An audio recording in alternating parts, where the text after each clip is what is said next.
کل من علی فان، ہوئے نامور بے نشاں کیسے کیسے. دیکھو زمین کھا گئی، نوجوان کیسے کیسے. جتنی چیزیں ہیں نا یہ کچھ نہیں ہیں، یہ دھوکہ ہے. سچ صرف اللہ رسول کی ذات ہے، حقیقت صرف دین ہے، اصل صرف وہ بارگاہیں ہیں. دھوکے میں نہ زندہ رہو. چھوڑ دو یہ بات کرنی کہ بڑے تعلقات ہیں، چھوڑ دو یہ بات کرنی کہ بڑا پیسہ ہے، چھوڑ دو یہ بات کرنی کہ برادری قبیلے علاقے میں بڑا، اور کچھ بھی نہیں. میں مولانا نورانی کی قبر پہ کھڑا تھا تو میں کہہ رہا تھا مقدور ہو تو خاک سے پوچھوں کہ اے لئیم تو نے وہ گنج ہائے گرام مایا کیا کیے؟ اتنے بڑے لوگ تو لے گئی، اتنے بڑے لوگ، اتنے بڑے لوگ قبروں میں کدھر گئے؟ سلطان محمود غزنوی کہاں ہیں؟ شہاب الدین غوری کہاں ہیں؟ وہ لوگ جو میدانوں میں آ کے صرف ان کا نام لیا جاتا تھا تو دنیا کانپ جاتی تھی، وہ کہاں گئے؟ اٹھ گئے سب لوگ، چلے گئے، ختم ہو گیا معاملہ. وقت اب ہماری طرف بڑھ رہا ہے، اب تیزی ہے، اب پیغام اجل آیا، کئی ہمارے ارد گرد سے اٹھا کے لے گیا. اب ہمیں بھی تو واپس لوٹنا ہے نا، تو کچھ تیاری کر لیں، کچھ ارادہ کر لیں. اور بارگاہ رب رسول کی اس طرح کی ہے کہ بس جانے کی دیر ہے، بس صرف جانے کی دیر ہے، صرف جانے کی. اور اللہ رسول کی بارگاہ دوستو وہ والی ہے کہ جہاں نا زیادہ منت بھی نہیں کرنی پڑتی. وہ جو 4-5 لوگ تھے نا مکہ مکرمہ میں، انہوں نے بہت ہی اسلام کی مخالفت کی حد کر دی تھی. ان کے لیے حکم ہوا تھا جہاں ملے قتل کر دو. اکرمہ تھے، ابن خطل تھے، کچھ اور لوگ تھے. تو پتہ ہے ان کو کسی نے مشورہ کیا دیا تھا؟ کسی کافر نے مشورہ دیا، پر پتہ صلاح کیا دی تھی؟ اس نے کہا تھا تم نے بڑی زیادتیاں کی ہیں، بڑے بے ادب ہو، کسی صحابی کے قابو نہ آنا، مار دیے جاؤ گے. اپنی خطاؤں کے سبب سے تم مار دیے جاؤ گے. لیکن اگر کسی طریقے چھپتے چھپاتے رسول پاک کی بارگاہ میں پہنچ جاؤ نا، اگر وہاں کسی طریقے چلے جاؤ. ہم نے پوچھا معافی کیسے مانگیں گے، منہ کیسے دکھائیں گے؟ ہم نے اتنے ظلم کیے، اتنی زیادتیاں کی، کیسے معافی مانگیں گے؟ تو کہنے والے نے کہا کہنے کچھ نہیں، تم بس کہہ دینا ہم آ گئے. اس سے زیادہ تو بات ہی کوئی نہیں، اتنا ہی تو صرف کہنا ہے آ گئے. اور نہ آتے تو جاتے بھی کدھر، بس تم اتنا کہہ دینا ان العبد اذا اعترف ثم تاب تاب اللہ علیہ. نبی کریم علیہ السلام نے فرمایا بندہ جب آ کے کہتا ہے نا یا اللہ میں بھول گیا تھا، غلطی ہو گئی، ان العبد اذا اعترف، مان جو گیا ہوں، مان جو گیا، غلطی ہو گئی، جب کہتا ہے نا میں بھول گیا، ثم تاب، پھر وہ توبہ کرتا، تاب اللہ علیہ، اللہ دیر کرتا ہی نہیں، فوراً توبہ کو قبول فرما لیتا. ہمارے ہاں نا کچھ لوگ تو تباً سخت ہیں، اللہ معاف فرمائے، اور کچھ رد عمل کے طور پر سخت ہو گئے. کچھ باتیں دلوں میں بیٹھ گئی ہیں جنہوں نے طبیعتوں کو سخت کر دیا. کبھی کہیں آپ بہو سے کہ چلو بوڑھی ساس سے اگر کبھی کو بات سخت نکل گئی ہے تو معاف کر دے، وہ تیار نہیں ہوتی. وہ کہتی ہے تمہیں پتہ نہیں میرے ساتھ کیا کچھ ہوا. کبھی ساس سے کہا جائے نا چلو بھول گئی تھی بچی تو آپ درگزر کر دیں، تو کہتے ہیں تمہیں پتہ نہیں میرے اندر سختی کتنی آ گئی ہے، دکھ کتنے بیٹھ گئے. ہم نا طبیعتوں میں سختی کر بیٹھے، ہمارے دل دھڑکتے ضرور ہیں لیکن صرف اپنے بچوں کے لیے. ہمارے سینوں میں درد اٹھتا ضرور ہے لیکن صرف اپنوں کے لیے. ہم نے نا 2 4 5 6 باتیں جمع کر کے ان پر پورا ذہن بنا کے سخت ہو گئے ہیں. طبیعتیں سخت ہیں، دل سخت ہیں. میرے نبی پاک صلی اللہ تعالی علیہ وسلم نے فرمایا، یہ حدیث مسلم شریف میں موجود ہے، فرمایا جنت میں وہ لوگ داخل کیے جائیں گے جن کے دل چڑیوں کی طرح نرم ہیں.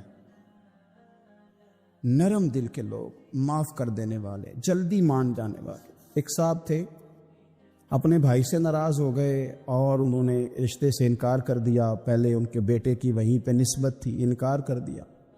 کئی لوگوں نے ان سے کہا، میں نے بھی کہا، تو وہ کہنے لگے پیر صاحب عزت بڑی کرتا ہوں آپ کی، لیکن میں مرد ہوں، ایک دفعہ نہ کر دوں تو پھر ہاں نہیں کیا کرتا. تو میں نے اس صاحب سے کہا، میں نے کہا یوں نہ کر، اگر صبح قیامت تیرے بارے میں کوئی سخت فیصلہ آ جائے اور رب کو منانا ہو کسی مقام پر تو کیا کہے گا؟ بہانے بنا بنا کے ہم سخت ہو گئے، دل اتنے سخت پتھر کر لیے، میں فلاں ہوتا ہوں جی، میں نہیں دوبارہ کسی کی سنتا. اور خدا کے بندو، میرے نبی پاک علیہ السلام نے فرمایا مومن تو اس طرح ہوتا ہے جس طرح اونٹ کے ناک میں نکیل ہوتی ہے، بٹھا دو تو بیٹھ گیا، اٹھ جاؤ تو اٹھ گیا. اور حضور نے فرمایا وہ لوگ جو بہت بد اخلاق ہیں، جھگڑالو ہیں، فسادی ہیں، سخت دل ہیں، وہ لوگ جنت میں نہیں جائیں گے. جو جھگڑے کرتے پھرتے ہیں، جھگڑالو لوگ ہیں. عزیز دوستو، اپنی زندگی کے اندر طبیعت میں نرمی، اگر طبیعت نرم ہو گئی نا جی، مزاج میں نرمی آ گئی، تو پھر آپ محسوس کریں گے کہ آپ معاف کرتے بھی جلدی ہیں اور معافی دیتے بھی جلدی ہیں. پھر آپ کے تعلقات بچیں گے، آپ کی نسبتیں بچیں گی، آپ کے بہت سارے رشتوں میں قربت آئے گی، ٹوٹیں گے نہیں. ایک تو دل نرم کریں، کسی شخص کے بارے میں دل میں کوئی بات ہے تو اسے معاف کریں اور معافی دیں. کچھ لوگ بالکل ٹھیک ٹھاک ہوتے ہیں، کوئی ناراضگی نہیں ہوتی، لیکن آپ نے بچی کی شادی کا کارڈ دیا نہیں تو فوراً ناراض ہو جاتے ہیں. اور پھر آپ سمجھا رہے ہیں، قائل کر رہے ہیں، وہ تیار ہی نہیں ہے قائل ہونے کو. سنو اور اس حدیث کو یاد رکھنا. نبی پاک صلی اللہ تعالی علیہ وسلم نے فرمایا جس کے پاس اس کا بھائی عذر لایا، بھائی معافی مانگنے آیا اور پھر اس نے معاف نہ کیا، اللہ کے حبیب فرماتے میرے حوض کوثر پہ نہ آئے. تو سخت ہو کے بیٹھ گیا ہے، تو کہتا ہے میرے سے پہلے سنے، میں آپ کو بتاؤں اس نے میرے ساتھ کیا کیا. اور ٹھہر جا، اگر حساب کتاب کے بعد معافی والا اصول رکھ لیا جائے کہ پہلے حساب کتاب ہوگا، غلطیوں کا مداوع ہوگا، پھر معافی ہوگی، تو یہی حساب اگر رب کریم بندوں کے ساتھ کرے تو پھر میں اور آپ کدھر جائیں گے؟ تو اس سادی بات پہ آ جاؤ نا، تو 2 جملوں میں حضور نے سمجھائی ہے. فرمایا تم رب کے بندوں کو معاف کر دو، اللہ تمہیں معاف کر دے گا. تو آج کی شب سے پہلے، آج کے دن سے پہلے، رمضان المبارک کے تشریف لانے سے پہلے اپنی طبیعت کے اندر ایسا ذوق لائیں، ایسی طبیعت لائیں کہ ہم نے معافی دینی بھی ہے اور معافی لینی بھی ہے. بعض اوقات ہم رسم ادا کرتے ہیں شب برات سے پہلے، یہ سوشل میڈیا پہ چل گیا، فلانے کو فلان کہہ دیا، اگر کوئی کبھی ہوئی نا تو معاف. ایسے تو نہیں نا معافیاں ہوتی. ہمیں پتہ ہوتا ہے ہم سے کون ناراض ہے، ہمیں خبر ہوتی ہے ہم نے کس کو تکلیف دی، ہمیں پتہ ہوتا ہے کس نے ہمارے لہجوں سے پریشانی پائی ہے، کون ہے جو ہماری وجہ سے اذیت کا شکار ہے، تو اس سے جا کے معافی مانگے، تو یہ چیزیں معافی کا سبب بن جائیں گی. میرے نبی کریم علیہ وآلہ وسلم نے ارشاد فرمایا قیامت کے دن کچھ لوگ کئیوں کی بات سن کے جنت میں چلے جائیں گے. اللہ تعالی ہماری پردہ پوشی عطا فرمائے. کہا کچھ تبلیغیں کرنے والے دوزخ کے دروازے پہ کھڑے ہوں گے تو وہ جنتی کہیں گے کہ مولانا پیر صاحب ہم تو آپ کی بات سن کے جنت میں جا رہے ہیں، تو آپ یہاں کیوں کھڑے ہیں؟ تو وہ کہیں گے ہائے افسوس، میں کہتا تو رہا پر عمل نہ کر سکا. میں عمل اس سے مراد صرف ممبر پہ بیٹھنے والا مولوی نہیں، اس سے ہر وہ شخص مراد ہے جو نصیحتیں تو بڑی کرتا ہے لیکن خود عمل ہے وہ بہت بڑا الفاظ کا ذخیرہ رکھتا ہے، پر عمل کے لیے 2 سجدے بھی صحیح طریقے سے دے سکتا، پھر وہ استغفار کرے، پھر وہ اللہ کی بارگاہ میں معافی مانگے، پھر وہ توبہ کرے.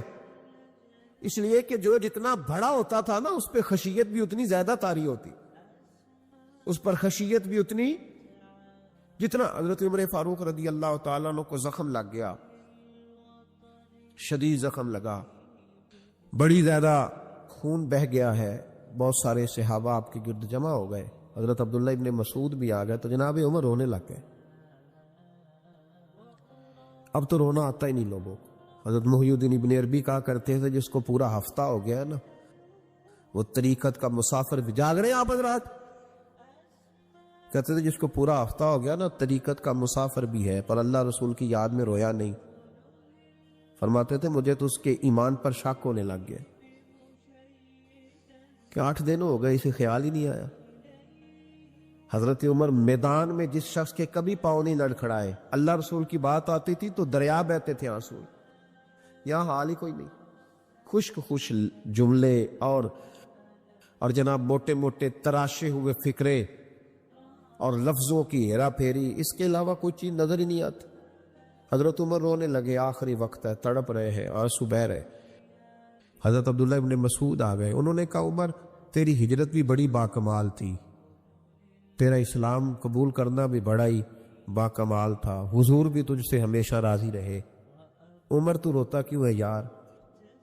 بات تو یہ ہے کہ جب تو نے خلافت سنبھالی تو پھر تیرے طریقے بھی باکمال ہی تھے، اور جب تو میدان میں اترتا تو پھر بھی تیرے معاملات باکمال تھے، اور جب تو مال غنیمت بانٹتا تھا پھر بھی تو باکمال۔ یار ہر موقع پہ تو باکمال تھا، تو جاتے تو پھر روتا کیوں ہے؟ ان کا استغفار دیکھو، ان کی توبہ دیکھو۔ حضرت عمر پھر رو پڑے، کہنے لگے عبداللہ لوگوں کو میری نیکیوں کا پتہ ہے، گناہوں کا تو نہیں نا پتہ۔ وہ تو میں جانتا ہوں یا میرا مالک جانتا ہے نا، نیکیاں تو سب کے سامنے، پر من آنم کے من دانم، جو اندر چھپے ہوئے گناہوں کے ڈھیر ہے وہ تو میں جانتا ہوں۔ کہا تو نے میرے کلمہ پڑھنے سے لے کر میری حکومت تک میری ساری نیکیاں گنوائی ہیں، اب دعا کر میرے لیے کہ رب میری نیکیاں اور بدیاں برابر برابر کر دے، مجھے درجہ نہیں چاہیے، بس اللہ مجھے معاف کر دے۔ درجوں کی ضرورت نہیں ہے، یہاں تو لوگ درجات لے کے بیٹھے۔ حافظ کہتا ہے کہ میں جتنے آیتیں ہوگی اتنے میرے درجے بلند ہوگی، پہلے درجوں والا کام تو کوئی کرنا۔ مولانا کہتے ہیں کہ نور کے ممبر پہ بیٹھوں گا، بھائی پہلے بتا نور کے ممبر کی طرف تیرا سفر بھی جاری ہے کہ نہیں؟ تاجر کہتا ہے کہ میں سخاوت کروں گا تو حضرت عثمان کے ساتھ جگہ ملے گی، پر حضرت عثمان کی سخاوت اور اپنی سخاوت کا فرق بھی دیکھ۔ مجاہد کہتا ہے کہ میں نبی پاک کے جہاد والے صحابہ کی پشت پہ رہوں گا، تو پہلے اپنے کام تو دیکھ۔ اور جب ساری باتیں سمجھ میں نہ آئے تو پھر اللہ کی بارگاہ میں استغفار کا، پھر بیٹھ۔ بڑے لوگ استغفار کرتے، معافی چاہتے، اور یہ استغفار پھر اتنا کرم کرتا، اتنی آسانی کرتا، اس قدر بہتری کرتا کہ وہ مانگ تو اپنے گناہوں کی معافی رہے ہوتے تھے اور اللہ رحمتوں کے دروازے کھول دیتا تھا۔ اللہ ان پر کرم کے دروازے۔ حضرت امام حسن کے پاس ایک شخص آیا، حضرت امیر معاویہ بھی بیٹھے تھے، تو اس نے امام حسن سے آ کے کہا کہ حضور اولاد نہیں ہے، کوئی دعا کر دے۔ توجہ ہے میری بات پر؟ اب بھی لوگ پیروں کے پاس آتے ہیں نا، ماشاءاللہ سے، اللہ خیر فرمائے۔ تو پیر صاحب اگر وظیفہ بتائیں تو وظیفہ چونکہ پڑھنا پڑتا ہے، وہ کام مشکل ہے، لہذا تعویذ تو پیروں نے بھی اب ماشاءاللہ بڑی ترقی کر لی، انہوں نے بھی تعویذ چھپوا کے رکھ لیے۔ کون لکھے اتنے تعویذ؟ جو کہ ہر مرید کو تو تعویذ چاہیے، انہوں نے نا جی تعویذ پکے چھپوا لیے، کچھ نے مورے بنوا لیے۔ دیکھتا رہتا ہوں، میرا شعبہ ہے نا، میں دیکھتا رہتا ہوں کہ مور لگائی، اس کو باندھا، اللہ خیر کرے۔ تو اب وہ نفسیاتی معاملہ ہے، ظاہر ہے 100 بندہ تعویذ لے کے گیا تو 1.5 کو تو فرق پڑے گا ہی نا بیچ میں سے، تو جس کو فرق پڑ گیا اس کا فیس بک پہ دے دیا کہ یہ میری کرامت ہے جی، تو جس کا نہ پڑا جی جڑے محرم راز حقیقت دے او تے راز حقیقت کھول دی نہیں، اے جنہ ویکھیا نہیں او کرن گلا، جنہ ویکھ لیا او تے بولنے ہی نہیں۔ ہمارے ایک حضرت تھے تو ان کے پاس ہم بیٹھے تھے، نیک آدمی، تو تعویذ دیا تو مرید کہنے لگا حضور دوبارہ کب آؤں؟ کہنے لگے فرق پڑ گیا تو آ جانا، نہیں تو کہیں اور چلے جانا۔ اس لیے کہ شیخ عبدالعزیز دباغ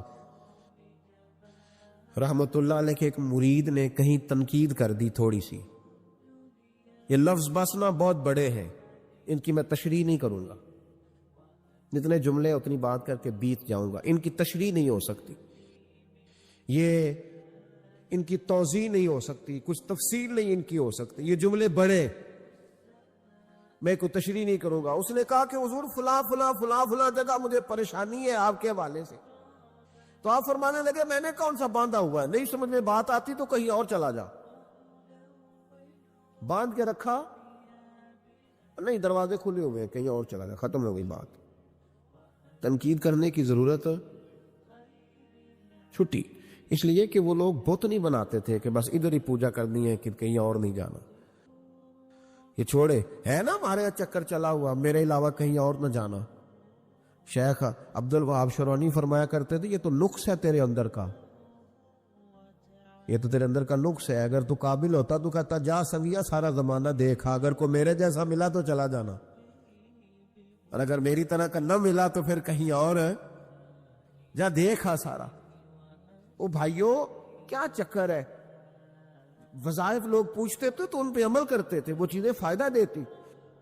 حضرت امام حسن سے آ کے وظیفہ پوچھا، اس شخص نے کہا حضور اولاد کوئی نہیں تو وظیفہ بتایا، تو آپ نے فرمایا استغفار پڑھا کر۔ کیا کر؟ اس نے کہا ٹھیک ہے۔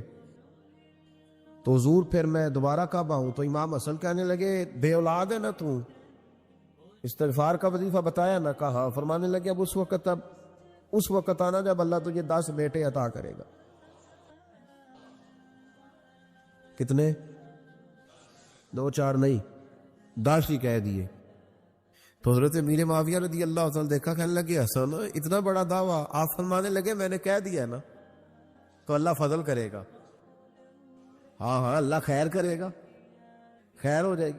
وہ شخص کئی سالوں کے بعد آیا، کئی سالوں کے بعد، تو حضرت امیر معاویہ کو بھی ساتھ لایا، کہنے لگا حضور اللہ کے فضل سے اللہ نے 10 بیٹے عطا فرمائے، پورے 10 ہی اللہ نے دیے۔ تو حضرت امیر معاویہ کہنے لگے جناب بات تو آپ کی سچی ہو گئی، پر مجھے بھی بتائیے وظیفہ کہاں سے لیا؟ فرمانے لگے قرآن پاک سے، سورہ نوح کی 10 11 12 آیت پڑھو، اللہ فرماتے ہیں تم استغفار پڑھو، میں تمہاری بیٹوں سے بھی مدد کروں گا، مالوں سے بھی مدد کروں گا۔ تو میں نے استغفار بتائی تھی اور قرآن میرے اللہ کا ہے، رب کا وعدہ جھوٹا ہو سکتا؟ فرمایا 10 بیٹے ملنے تھے، میں نے کہہ جو دیا تھا۔ اور میرے بھائیوں یاد رکھے استغفار اللہ کی رحمت نازل کر، ایک ہوتا ہے خوف، ایک ہوتی ہے خشیت۔ خوف والے لوگ توبہ کرتے ہیں، خشیت والے استغفار کرتے ہیں۔ ایک ہوتا ہے خوف، ایک ہوتی ہے خشیت والے استغفار کرتے ہیں۔ نبی کریم علیہ السلام نے فرمایا میں دن میں 100 مرتبہ استغفار کرتا ہوں، دن میں۔ توبہ والا کہتا ہے کہ میں بھول گیا تھا، مجھے معافی مل جائے، اور خشیت والا کہتا ہے میرا یار ناراض نہ ہو جائے، وہ استغفار ہی کرتا رہتا ہے، وہ معافی ماں۔ حضرت رومی نے مثال دی ہے، فرماتے ایک عورت تھی تو بھیک مانگا کرتی تھی، ایک دن بادشاہ کے دروازے پہ بھیک مانگنے گئی تو بادشاہ کو پسند آ گئی، اس نے نکاح کر لیا۔